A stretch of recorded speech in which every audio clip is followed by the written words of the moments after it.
a continuação do vídeo. Ela joga com o outro. Então a gente proporciona essas oportunidades para ela pensar, para ela falar, né? Saber combinar os momentos, brincadeiras livres, atividades orientadas, né? Que a escola proporciona ali com ela. O Kishimoto, em 98, já falou sobre isso no livro dele. O Almeida, lá no ano 2000, ele fala que a ludicidade, ela contribui e influencia na formação do aluno, possibilitando uma evolução constante no conhecimento. Só que, mesmo, né, só será garantido se o professor ali, né, estiver realmente preparado para fazer, certo? Toda essa ludicidade, toda essa preparação, porque você vai encaminhar, você vai mediar tudo isso com o seu aluno. O jogo, ele propicia, né, um ambiente, né, um momento ali que é muito legal, ele é muito favorável, né, para o interesse da criança. Não apenas por causa do que ele está manipulando, né, mas por tudo que está na volta dele. Também porque ele vai ter um desafio de regras. Então, dependendo do jogo que ele jogar, ele vai ter que saber respeitar as regras. Porque a vida é assim, não é? Eu já falei, inclusive, em outros vídeos sobre isso. Sobre o respeito às regras. Então, isso também é uma maneira de auxiliar, né, com que ele entre já numa sociedade que tem regras e tem disciplina. Então, nisso, gente, quando você faz um jogo que tem regras, você já incentiva a ação do aluno, você apoia seu aluno, né? Mesmo com resultados positivos e negativos, ele vai compreender isso, né? Mesmo que muitas vezes o momento ali não é favorável, não pareça bom, mas ele vai saber lidar com aquela situação. Também, quando o professor media isso, ele vai acabar incentivando a decisão em grupo, né? Desse estabelecimento de regras. Então, ele está na sociedade, então ele vai saber que ele tem um limite para ir, né? Que ele tem que respeitar o outro. Então, o professor vai auxiliar também a apoiar os critérios, né? Escolhidos por todo o grupo, das decisões do grupo. Só que o professor, quando ele faz isso, ele precisa o quê? Evitar, gente, de ficar interferindo demais. Por quê? O professor, ele já tem uma cabeça formada. E a gente precisa auxiliar no quê? Na constituição do ser integral, né? Com as regras, a gente tem que mediar e não opinar e palpitar, né? Vamos dizer assim. Sim, mediar para que eles mesmos construam o próprio conhecimento. Mediar isso, a gente tem que só perguntar, olha, você acha que tá certo, tá errado, você concorda, você não concorda, né? Pra gente não ficar interferindo demais, né? Pra não ficar interferindo no resultado, né? Evitar isso, não ficar corrigindo o erro deles também, né? A gente tem que sim, estimular a comparação, termo a termo, né? Entre as grandezas de cada um ali. Por quê? Porque daí ele tem que ver, olha, mas e se eu fizer aquilo, será que não vai ficar melhor? Então você tem que mostrar para ele que aquela atitude é legal ou de repente não é legal, né? Se ele seguir aquela regra vai ser bacana ou se não vai ser bacana. Então você tem que mostrar para ele o que ele está fazendo tá bom ou se não tá, né? Comparando. Nós, professores, devemos estimular sempre a discussão de ideias. A gente precisa estimular a criação de estratégias, né? Discutir os possíveis resultados de cada um, né? Estimular isso, com que eles discutam, né? A gente precisa estimular a antecipação de cada resultado. Olha, se você fizer, como eu falei agora há pouco, vai chegar a isso ou não, né? Então, o professor, ele media tudo, mas quem vai tomar a decisão ali é eles, né? São eles. Eles é bom, né, gente? São eles, né? São os nossos alunos. Então, a gente sempre mediando ali o conhecimento, a construção do conhecimento deles, ok? Nesse sentido, se você pensar bem, o jogo, né? Se você colocar só pelo caráter competitivo ali, ele sim, apresenta-se como uma atividade capaz de gerar situações, problemas que são provocadoras, né? Que o sujeito ele necessita de uma coordenação de diferentes pontos de vista, porque cada um vai, né, defender o seu ali. E também tem o estabelecimento de várias relações de conflitos, né, e além das ordens, porque cada um, ó, eu quero ser primeiro, eu quero ser segundo, tudo isso, né? Porque todo mundo quer ser o primeiro, então a gente precisa ter a ordem, como vou chegar à ordem, né? Então sempre o estabelecimento da ordem. Nós professores, a gente precisa saber, gente, se preparar para trabalhar com o lúdico. A gente está muito acostumado a só lousa, giz, né, ou pincel. Então hoje as crianças estão muito dinâmicas, eles estão com dificuldade de concentrar. Então o lúdico, ele é uma coisa muito boa para a gente poder ensinar o nosso aluno, para poder melhorar a captação, a concentração e eles aprenderem de uma forma mais efetiva relacionada a esse lúdico mesmo, né? Eles compreenderem e absorverem mesmo, né? Eu acho que é essa palavra, talvez, né? E qual que é a nossa função perante tudo isso, né? A gente só vai olhar, ser um espectador, a gente vai estimular, né? Eu falei agora há pouco sobre a mediação. Vamos ver o que os autores falam sobre isso. O Bruegeri, não sei se é assim que fala, vamos ler aqui. Em 1998, na página 122.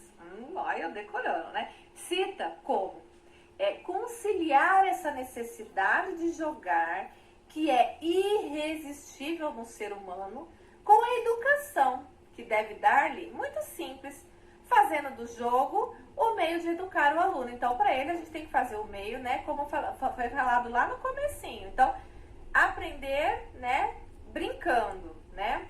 Então, a intenção, segundo Moura, em 1991, fala que parte do professor sendo estabelecida, segundo o seu plano de ensino, que esteja vinculado a um projeto pedagógico da escola como um todo. Então, gente, o objetivo do jogo, ele é definido pelo educador por causa da sua proposta, né? A sua proposta, ela deve fazer, né, uma atividade bacana que ela pode ser construída através de um novo conceito ou então aplicar um que já exista, certo? E aí a gente também pode utilizar o jogo num determinado contexto ou também construir novos conceitos, né? Dentro de um novo conceito, de um que já existe, né?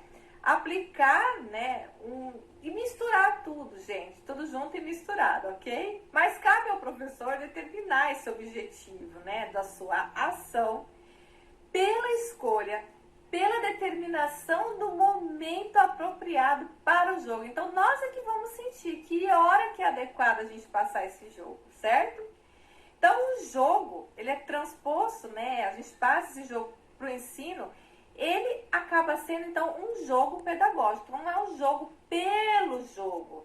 Então, através disso, dessas brincadeiras, dos jogos, as crianças, elas se preparam para a vida adulta. E nós sabemos o quanto, né, que é necessário ensinar e aprender, né? Por quê? Porque a gente aprende a conviver uns com os outros, né, na sociedade. E aí a brincadeira, ela auxilia isso, ela acaba tendo um poder muito grande educativo. Por isso que a gente cria, é preciso, né, que a gente cria o jogo, essa brincadeira, baseada no respeito, na cooperação um com o outro. Lá nos parâmetros curriculares nacionais de 1998, né, que já é até meio antigo já, mas já falava sobre as atividades com os jogos. Então, os jogos, eles podem representar, né, um importante recurso pedagógico, já que eu vou citar o que falava lá. Vamos ler aqui. Os jogos, eles constituem uma forma interessante de propor problemas, pois permitem que estes sejam apresentados de modo atrativo e favorecem a criatividade na elaboração de estratégias e resolução e busca de soluções. Propiciam a simulação de situações, problemas que exigem soluções vivas e imediatas, o que estimula o planejamento das ações. Então, gente, além disso, né, os PCNs, eles existem, né, eles defendem que os jogos, eles podem muito contribuir para a formação de atitude do ser humano. Já falava lá em 1998, né? Construir essa atitude positiva perante os erros. Então, eu errei? Ótimo, então vamos ter uma atitude melhor da próxima vez. Então, por quê? Porque as decisões vão ser tomadas em grupo. Nós estamos numa sociedade. Então, quando você está jogando, você joga sozinho? Normalmente é em grupo, né? E a gente enfrenta desafios em grupos. É uma sociedade. Então, a gente, a partir do jogo, a gente desenvolve a crítica. A gente tem intuição, né? Já falava lá. Cria estratégia, porque a gente quer ganhar. Então, as estratégias da vida, né? A gente resolve conflitos psicológicos básicos, né? Tô com conflito, eu vou perder, o que eu faço? Não, mas eu vou fazer, então... Já resolve por si mesmo ali. Aí, o que acontece? Muitas vezes nós, os professores, a gente tenta até usar os jogos em sala de aula, né? Só que muitas vezes a gente não entende como que faz. O que eu vou fazer com esse jogo, né? Qual que é o objetivo que eu tenho ali, né? Simplesmente jogo, pronto, e depois acaba, né? E às vezes a gente também não tem o subsídio, né? Que a gente precisa para explorar o jogo como um todo, o jogo que realmente aquele jogo pode fazer por nós, para facilitar o nosso trabalho e também para o nosso aluno, né? Avaliar o que pode realmente o jogo fazer nesse processo de aprendizagem, né? De ensino-aprendizagem para o nosso aluno ali. E aí a grande maioria, né, acaba desenvolvendo as atividades ali espontaneamente, né, sem um fim em si, só ficar jogando, né, jogar por jogar e pronto, e acabou, porque a criança gosta e pronto, aí acaba que ela fica jogada ali, literalmente, né, jogada, só jogando, né. Ou então imaginando, né, que tá só fazendo uma parte, não, é motivacional, não, ela vai jogar, ela vai ficar feliz, tá tudo certo, ela vai gostar de vir para a escola, né. Só que é muito importante nós, gente, mediarmos, né, o nosso aluno durante os jogos. Por quê? Porque toda mediação ela tem que ser feita no momento certo para que a aprendizagem seja feita de uma maneira certa. Aí, o nosso aluno vai assimilar melhor aquele aprendizado. Porque o jogo, gente, ele é pensado quando ele foi construído. Quando ele foi feito, foi todo o planejamento feito ali. Então, a gente precisa mediar para que aquilo seja realmente dado de uma maneira boa, legal. Então, tem um autor chamado Spodek e o Saracho, de 1998, ele fala que pode haver dois modos, né, de mediação, né, por parte de nós, professores, durante, né, esse momento de jogos da brincadeira. A gente pode ser a mediação participativa e a dirigida. Anotem isso, participativa e dirigida. Então, o participativo, essa maneira participativa de mediar, né, ela fala que nós visa, né, a aprendizagem incidental. Então, o que acontece? Ela, quando encontra um problema, os alunos, eles tentam, junto com o professor, encontrar a solução. O dirigido, o professor, ele utiliza o lúdico para inserir a aprendizagem, né, desses conteúdos e dirigindo as atividades, né, para situações lúdicas. Mas, independente dos modos de mediação que a gente faz ali com o aluno, o professor, ele tem que, né, ele precisa saber, né, que esse lúdico, ele tem que ser sério. Tem que ser de jeito sério, não de qualquer maneira, né? Por quê? Porque quando você vai dar um lúdico, é importante que você planeje, que você organize o ambiente. E também todos os materiais que você vai utilizar naquela aula. Eu sempre falo isso nos meus vídeos. Planejar. E você precisa ter a consciência do que você está fazendo, dessa funcionalidade que tem o lúdico ali. Da contribuição que você vai ter no desenvolvimento do seu aluno. Então, o professor, ele precisa utilizar esse lúdico, sim, claro, para preencher o tempo livre, depois da aula e tudo, né? Mas também como forma de avaliar o seu aluno. A gente fala muito de avaliação. E também, claro, como um fim pedagógico. Acaba, gente, que esse lúdico, ele aproxima muito tanto os alunos como com o professor, né? Porque às vezes é um momento de relaxamento, às vezes está muito chata a aula. E a gente acaba inserindo essas brincadeiras ali durante o momento de aula e aproxima. Então, traz o aluno para dentro da sala. Por quê? Porque o adulto, ele vai acabar sendo inserido no mundo da criança, né? Não é a necessidade, como a alimentação, que eu falei lá no começo do vídeo? Então, acaba que você entra no mundo do aluno, né? E aí, essas atividades lúdicas, se elas estão muito bem orientadas, ela acaba tendo uma ação preventiva e terapêutica. O que é isso? Gente, você evita aquela indisciplina que você tem, porque você vai estar mais próximo do seu aluno. Tem até um vídeo aqui no canal que eu falo sobre indisciplina. Então, quando você está mais próximo do seu aluno, você evita isso, né? Então, é preventiva e terapêutica. Então, às vezes você cura, vamos dizer assim, coisas que não estão legais na sua sala de aula, porque você vai estar tendo um momento de prazer com os seus alunos. Então, gente, nós professores, a gente é profissional, né? A gente está muito preparado para a gente auxiliar o nosso aluno nesse processo todo de aprendizagem. Então, para isso a gente tem que selecionar, organizar as informações, né? A gente tem que direcionar tudo isso. E aí, só que, claro, as vivências anteriores, né, pessoais de cada aluno é que precisa sustentar a prática do professor. Claro que daí, por que eu estou falando isso? Porque quando você utiliza o lúdico, a brincadeira dentro da sala, o professor precisa saber que o aluno, ele pode dar o resultado que a gente espera ou não. Depende do que ele vê, do que ele passa na vida dele. Então, isso envolve muitos fatores, tem muita coisa por fora ali. Então, você tem que esperar de tudo, né? Então, varia muito de acordo com o aluno, né? Sociedade, ali, a microsociedade que ele vive, né? E aí, nós, professores, temos que nos adaptar conforme o trabalho vai andando e conforme o resultado que você quer que ele tenha ali.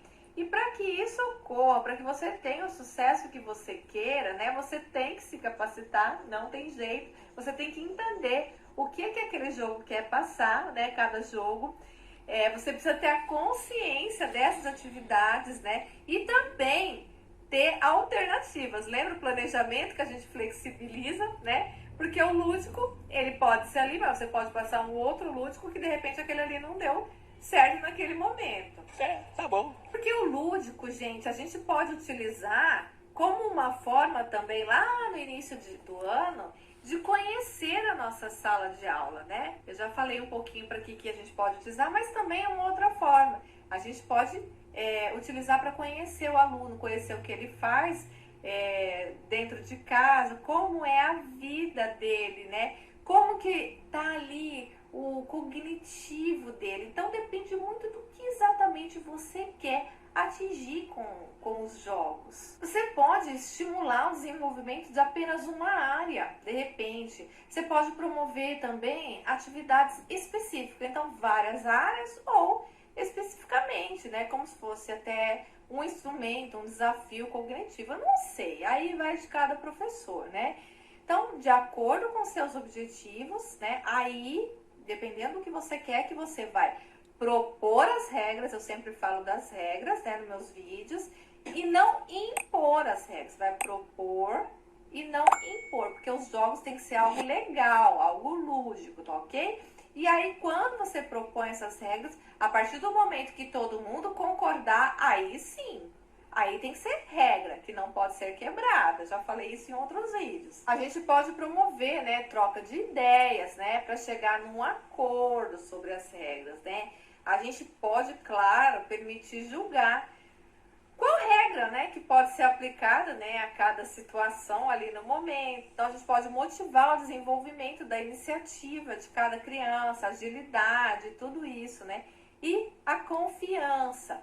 A gente pode também contribuir para o desenvolvimento da autonomia. Já dizia o Maratori lá em 2003. Então, gente, o lúdico é isso. Se a gente trabalhar corretamente, nós vamos poder propor, né, coisas maravilhosas. E o professor, ele pode ter resultados muito bons, né, em relação ao ensino-aprendizagem.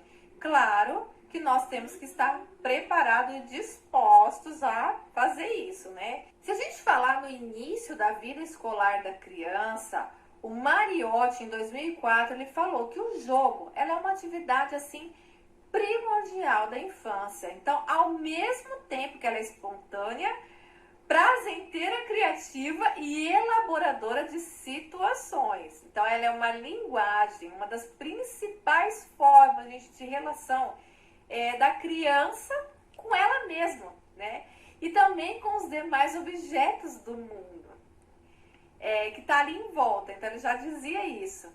Com o jogo, a criança, ela aprende muita coisa. Ela aprende a se defender, né? Ela coloca uma máscara para ela estar no mundo, né? Se você pensar, o jogo é uma atividade lúdica, que ela sempre vai estar presente na vida do ser humano, é ou não é? Quantos adultos ficam jogando, brincando aí, que você conhece? Fala pra mim. Põe aqui nos comentários se você souber de alguém ficar aí jogando.